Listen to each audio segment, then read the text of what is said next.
Molweni, zidwesha nezidweshakazi zikaNonkwenkwezi. Dumelang Thobela, Upshing, sanibonani. Likae bakgetsi. Linakiteng. Today guys, ndinento ethi nje mandenze ivideo ekhawulezileyo.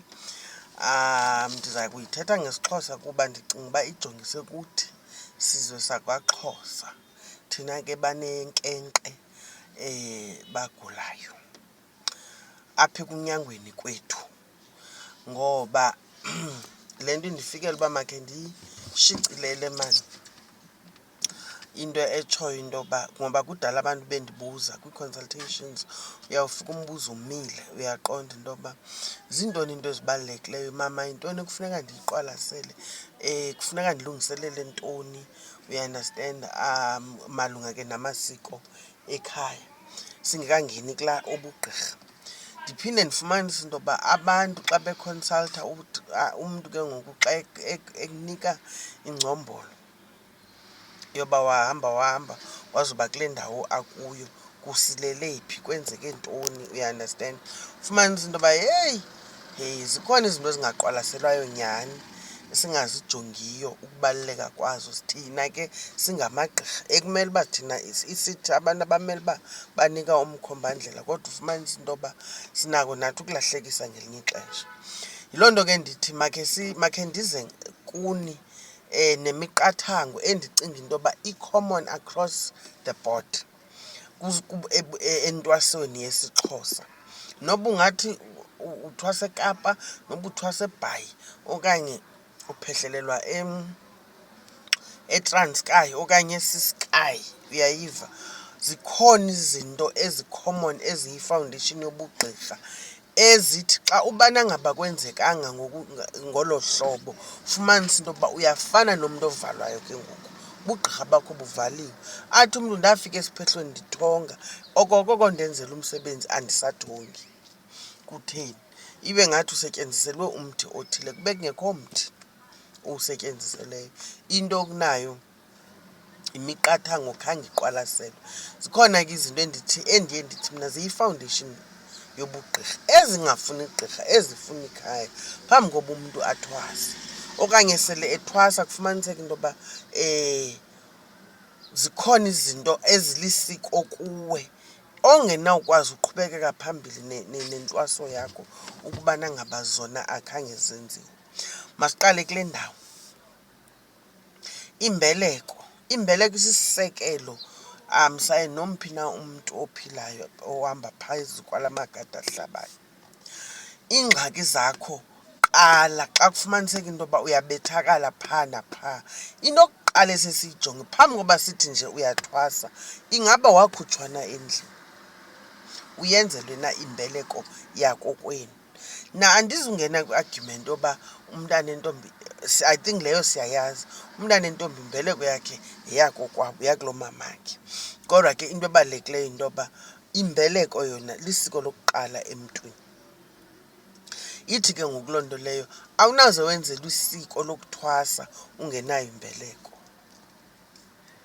ngoba kaloku ungubani. Imbeleko mos xa ndisithi ukhutshwe endlini, usiwa phaa emaxhegweni, emaxhantini, uyaunderstand, uyabikwa lilonke uba nanku umntana, uyaunderstand, esimcelelayo kuni uba ze nimkhusele, uyayiva, ungomnye, uyinxalenye yabantwana balapha ekhaya, ulo mnombo walapha ekhaya.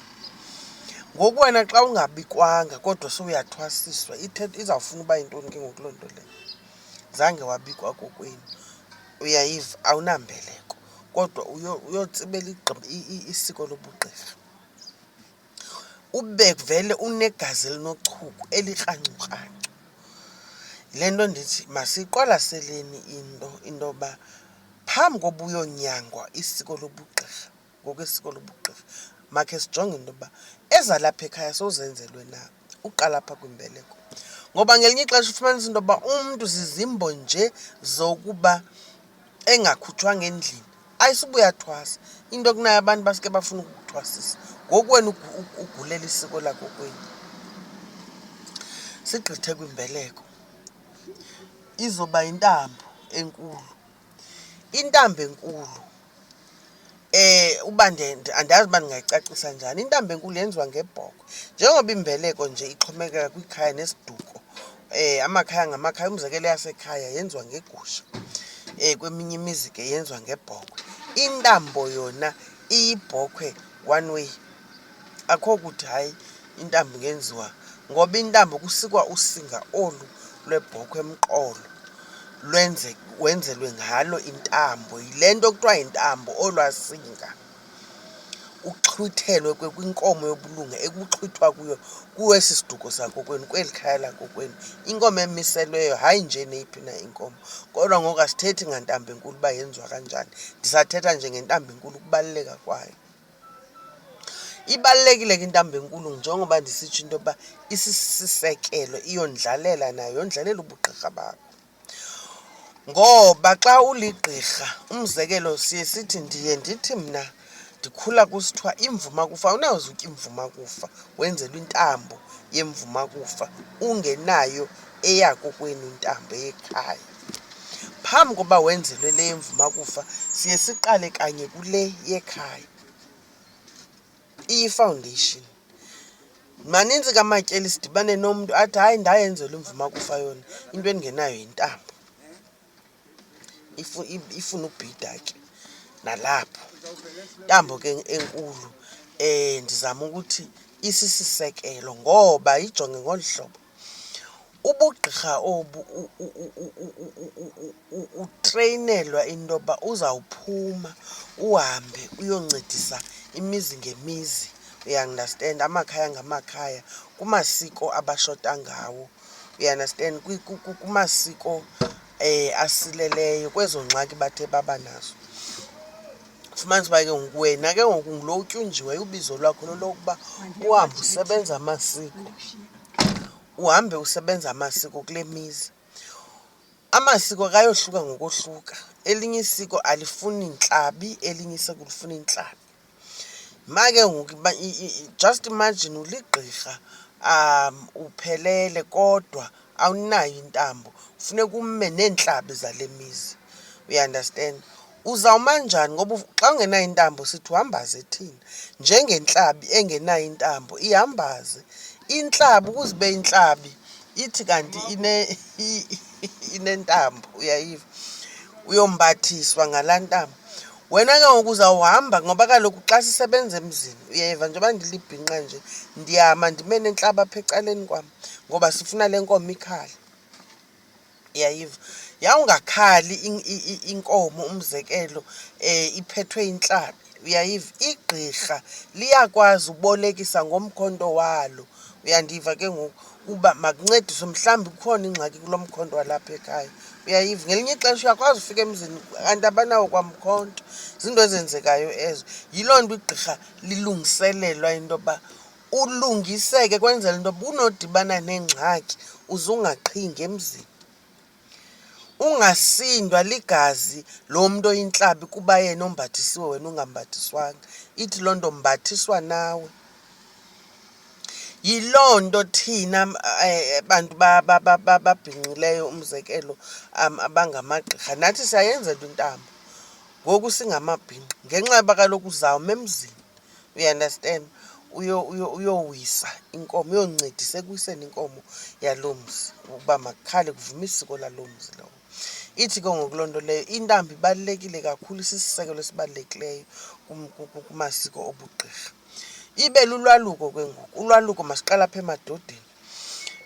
Igqirha asisoze lize ligoduswe nanini ngenye imini lingolukanga, ngoba kaloku kuzawuthiwa tata kubani, uyikwekwe mos xa ungolukanga.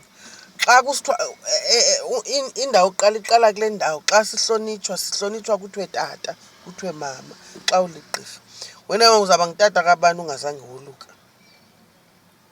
Uyayiva, uzawuma namadoda, kulungiswa amasiko ale mizi, ume namadoda kodwa uyikwekwe. Ayikwazi kaloku, ayikwazeki. Ithi loo nto leyo ikwekwe ayikwazi phothula ubugqirha bayo, iyikwekwe, funeka wolukile. Iphinde ke ngoku ize apha kuthi mabhinqa. Nathi mabhinqa uyoluka. Ulwaluko lentombazane mos yintoni? Yintonjana. Ndiyayazi ke uba ikhe yaba yi-argument kule minyaka igqithileyo. Ndandisezigruphini zamagqirha kooFacebook, phi. Ufumanisa into yoba heyi kuyaliwa, kuyaphikiswana. Ngenxa yoba umntu yena ingazange imvelele ngethongo, ayibona ingabalulekanga into yentonjana. Okanye ngenxa yoba intonjana kokwabo ingazange yenziwa. Kodwa ngoku imbogama into yoba uligqirha ke ngoku wena. Uyandiva? Awungomntu nje, uligqirha. Igqirha liyathonjiswa, igqirha liyathomba. Ngoba yintoni le ebangela into yoba igqirha kunyanzeleke uba malithombe? Ithi le nto kaloku, umzekelo uthunyiwe emzini, uyosebenza emzini, uzowisa inkomo. Nako ke ngokusenzeka ufikelwe nguMariya, kufika iigame zakho, iintsuku zakho zoba ube sexesheni. Do you mean to tell me ibekiwe idate yalo mzi uba kuzawuwiswa ngemini ethile? Uzawuthi ke wena hayi, khani imeni kancinci masiyibhekilise le date ndisesengxakini. Awukwazi kaloku.